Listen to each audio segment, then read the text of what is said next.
Olá, o nosso trabalho, o tema dele é Projeto para Laboratórios Ambientais, funcionalidade e eficiência dos equipamentos de proteção coletiva dentro do ambiente. O nosso grupo é composto por mim, Andressa Fabiane Brandão Medeiros, pela Giovana Gonçalves Paz, a Gisele Guarizi Nering, a Isabela Araújo Nicolete e o Naubert de Matos Santos. Bom, vamos falar um pouquinho sobre os objetivos, do trabalho. O principal objetivo foi analisar a eficiência dos equipamentos de proteção coletiva em um laboratório de análises ambientais, para aprimorar a aplicabilidade desses equipamentos e minimizar os riscos dos profissionais envolvidos. Já o objetivo específico foi identificar quais equipamentos de proteção coletiva devem estar presentes nos laboratórios e suas respectivas funções, discutir como são utilizados para minimizar a exposição dos trabalhadores aos riscos e investigar a existência do uso de medidas de segurança no laboratório, para saber se realmente o trabalhador está seguro. Bom, meu nome é Naubert, eu vou falar um pouquinho sobre a justificativa e a metodologia do nosso TCC.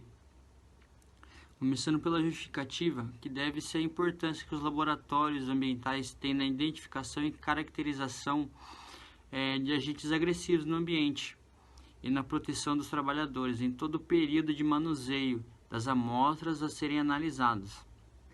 Agora, na metodologia, é um levantamento bibliográfico e o desenvolvimento de um estudo de casos em um laboratório de análise ambiental. Gisele, vou falar um pouquinho sobre a história dos laboratórios no Brasil. No Brasil, entre os anos 1930 e 1945, quando o governo de Getúlio Vargas criou o Ministério do Trabalho, Indústria e Comércio, veio a evolução e trouxe preocupação com a saúde e a segurança. O laboratório surgiu aqui com a transferência da corte portuguesa para o Brasil. Os primeiros laboratórios existentes foram no Rio de Janeiro, sendo eles o Laboratório do Conde da Barca, que iniciou suas atividades para prestação de serviços de análises e vendas de medicamentos. O segundo foi o Laboratório Químico Prático do Rio de Janeiro. Foi criado com o objetivo de obter aplicações úteis das análises dos produtos e substâncias encontradas na natureza dentre os países do domínio dos portugueses, Brasil, África e Ásia. O Laboratório Químico do Museu Nacional, que veio com uma nova iniciativa de criação de um estabelecimento para análise das matérias-primas vegetais e minerais. Dentre esses laboratórios foram realizadas as primeiras perícias toxicológicas. Os laboratórios ambientais são ferramentas indispensáveis dentro dos processos de gestão do meio ambiente, onde obtidos dados representativos para o conhecimento da realidade fundamentais para o embasamento de tomadas de decisões. Sendo assim, a função dos laboratórios ambientais na gestão do meio ambiente é de obter suporte técnico e legal para a sua implementação, desde a sua concepção até a sua aplicação prática. O uso de experimentos no ensino de ciências tem sido foco de diversos estudos na área, especialmente no que se refere ao ensino de química no Brasil. A carência da experimentação tem sido apontada como uma das limitações a ser superada na educação. O papel fundamental da biomedicina é a prevenção desses riscos, visando a doença do homem através da adoção de medidas preventivas. Meu nome é Isabela e eu vou falar um pouco sobre os equipamentos e materiais presentes nos laboratórios de análises ambientais. Após saber um pouco sobre a história dos laboratórios, tornou-se necessário fazer um reconhecimento dos equipamentos utilizados nesse setor, com foco no laboratório analisado, que possui equipamentos de última geração para assegurar a qualidade e credibilidade dos processos envolvendo as cromatografias do tipo GC-MS e GC-FID, as câmeras frias, os sistemas de osmose reversa de água ultra pura, os concentradores de amostras, os condutivímetros, os espectrofômetros, as balanças analíticas, as estufas de secagem, além de um software de gestão de laboratório que garante a rastreabilidade das amostras analisadas. Agora eu vou falar sobre os riscos encontrados em laboratórios. Riscos físicos são aqueles ocasionados por forma de energia, equipamentos que geram calor, chamas, equipamentos de baixa temperatura, ruídos, vibrações, radiações, pressões anormais, raio laser, ondas de rádios e campos elétricos. Riscos biológicos são os provenientes de exposições a agentes biológicos, como plantas, animais, seres humanos, bactérias, levedura, fungos, parasita, entre outros em forma de aerosóis. Riscos químicos são provenientes do perigo de danos físicos devido à manipulação de substâncias químicas por inalação, contato, injeções, agulhas ou por ferimentos na pele. Riscos ergonômicos são riscos causados por esforços repetitivos, denominado DORT, doenças osteomusculares relacionadas ao trabalho, muitas vezes gerado por posturas inadequadas e esforços físicos. E riscos de acidente, que são fatores que colocam em risco o trabalhador ou afeta a sua integridade física ou moral. Agora eu vou falar um pouco sobre a história e a evolução do trabalho, mais especificamente sobre o surgimento dos equipamentos para a segurança. A história dos equipamentos para a segurança iniciou-se na metade do século XVIII, época em que acontecia a Revolução Industrial, mas ainda não havia uma preocupação real com a segurança dos trabalhadores naquele período. Então, em 1802, foi aprovada na Inglaterra a Lei de Saúde e Moral dos Aprendizes, ou a Lei de Pell, como é conhecida. Essa lei não resolvia por completo o problema, surgindo assim leis complementares em 1819. Mas foi só a partir do ano de 1830, quando o dono de fábrica demonstrou preocupação com a saúde de seus funcionários e procurou um médico para ajudá-lo, que realmente muitos acontecimentos positivos em relação à saúde e proteção do trabalhador se iniciaram. No Brasil, até a década de 1920, as condições de trabalho eram muito semelhantes com as da Revolução Industrial. Com o crescimento das indústrias, houve o aumento dos números de trabalhadores e, consequentemente, dos acidentes, levando à criação do Ministério do Trabalho, Indústria e Comércio entre os anos de 1930 e 1945.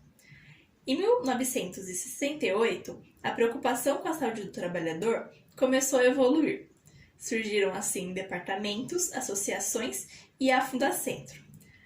Já em 1943, surgiu a consolidação das leis de trabalho.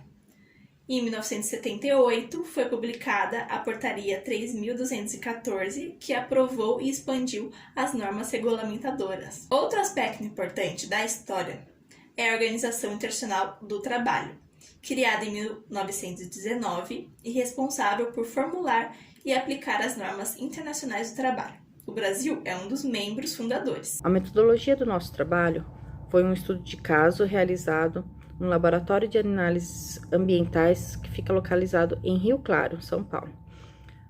Foi realizado através de estudos documentais do material fornecido pelo laboratório. Foram feitas observações das instalações físicas do local através de imagens, devido ao momento de pandemia. Foram realizadas consultas em normas técnicas, legislações, documentos, artigos, bem como verificação dos procedimentos de boas práticas do laboratório. O Laboratório X, no caso, é um laboratório de análises ambientais, localizado na cidade de Rio Claro, conta com uma estrutura de mais de 1.000 metros quadrados, possui equipamentos de última geração, a fim de assegurar a credibilidade nos processos e a qualidade. Ele é acreditado na ISO 17025, no estado de São Paulo, e possui outras credenciais em todo o Brasil. Agora eu vou falar um pouquinho das medidas de segurança aplicadas nos laboratórios de análises ambientais. As medidas de segurança, elas têm por objetivo preservar a integridade do colaborador e do meio ambiente. Toda a equipe ela deve estar comprometida em manter as condições de saúde dentro do ambiente de trabalho. As medidas de segurança elas são identificadas através do risco. O primeiro seria o risco químico, que decorre da manipulação de produtos químicos. No laboratório, tem o armazenamento de reagentes, preservantes e outras substâncias. E ao armazená-los, deve-se manter a altura abaixo dos olhos, rotular com clareza todos os produtos perigosos. Ao manusear, deve ser utilizado equipamentos de proteção individual e proteção coletiva. O próximo item seria as medidas de segurança relacionadas à parte elétrica. Devem ser adotadas em todas as áreas do laboratório. Recomenda-se um número suficiente de tomadas, evitar o uso de extensões, sempre contratar profissionais especializados para qualquer reparo e sempre que for efetuar um reparo, os equipamentos devem estar desligados da corrente elétrica. As medidas de segurança contra incêndio está ligada às medidas elétricas, que normalmente os acidentes são parte de elétricas, interruptores. Também os extintores portáteis devem estar distribuídos diante da diversidade de materiais inflamáveis que contêm no laboratório. E os colaboradores devem receber treinamento contra incêndio. O último item seria a segurança no trabalho. Todos os colaboradores devem usar equipamentos adequados para proteção pessoal no manuseio das amostras. As amostras recebidas normalmente são potencialmente contaminadas, então deve-se evitar o contato através dos EPIs. Agora eu vou falar um pouquinho das boas práticas de laboratório, né? As boas práticas de laboratório devem abranger todas as medidas de segurança e devem estar definidas através de procedimentos e atitudes de segurança com o intuito de minimizar acidentes, lesões, contaminações que podem ocorrer no laboratório, que possam comprometer a saúde das pessoas no ambiente de trabalho. Recomenda-se o uso de equipamentos de proteção individual e coletivo, atenção durante a realização das análises, a não utilização de lentes de contato, acessórios de braço, cabelo solto, ler atentamente os rótulos das substâncias que serão manuseadas, descartar os resíduos corretamente, manter as bancadas e o local de trabalho sempre organizado. A aplicação das boas práticas auxilia na qualidade dos resultados e na prevenção dos acidentes que podem acontecer. Olá, eu sou a Giovana Paro e eu vou falar um pouquinho sobre equipamentos de proteção coletiva, mais conhecido como EPCs. Segundo a CPN de São Paulo, EPC é um dispositivo fixo ou móvel utilizado no ambiente de trabalho com a finalidade de proteger a integridade física e a saúde de um grupo de trabalhadores dos riscos presentes no serviço que estão exercendo. Alguns exemplos de equipamentos de proteção coletiva são o enclausuramento acústico, ventilação dos locais de trabalho, proteção em máquinas e equipamentos e sinalização de segurança. Equipamentos de proteção coletiva dos laboratórios ambientais: saídas sinalizadas, extintores de incêndios, locais adequados para armazenamento de reagentes, instalações elétricas e hidráulicas novas, informativos de segurança do trabalho e prevenção de acidentes, capela, lava-óleos, kit de emergência ambiental, exaustores de gases e vapores e coleta de materiais. Bom, agora eu vou falar um pouquinho sobre a aplicabilidade do uso de equipamento de proteção coletiva. As boas práticas desses equipamentos é essencial na garantia da segurança, tanto individual quanto coletiva do usuário, em algum caso de acidente ou negligência que possa ocorrer no laboratório. Esses equipamentos são divididos em dois itens, EPI e EPC.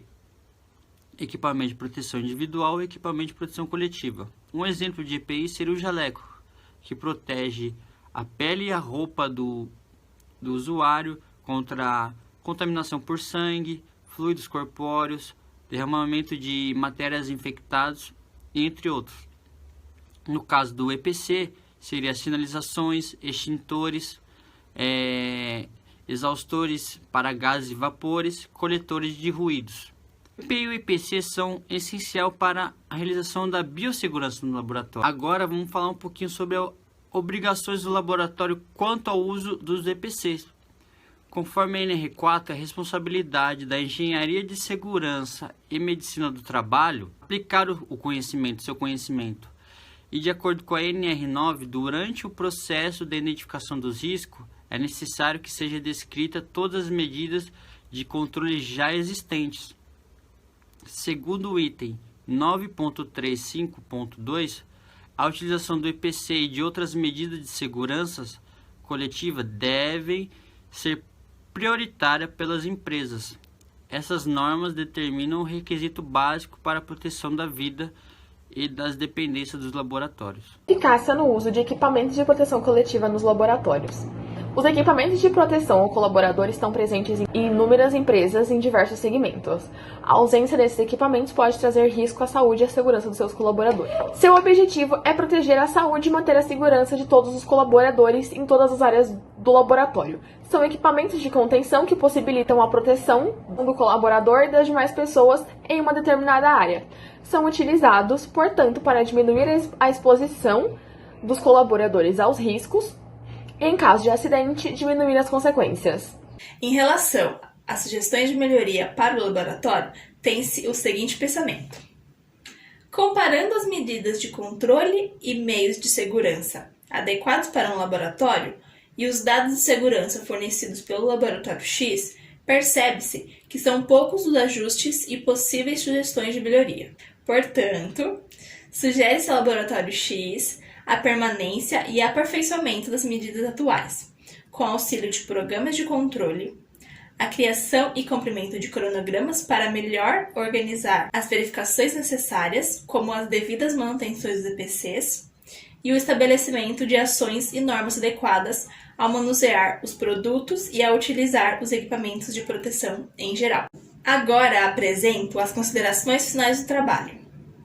Com a elaboração deste trabalho, pôde-se perceber que os equipamentos de proteção coletiva se provaram eficientes quando somados a outras medidas de segurança dentro dos laboratórios de análises ambientais, e ainda entender que eles não extinguem os riscos de acidente por completo. Porém, seu uso correto pode prevenir ou minimizar a ocorrência de acidentes e suas consequências aos colaboradores e ambiente. Foi possível também identificar que os equipamentos de proteção coletiva EPCs estão em constante evolução, exigindo assim reciclagem contínua e treinamento dos profissionais responsáveis por eles. Agradeço a todos pela presença e espero que tenham gostado. Muito obrigada!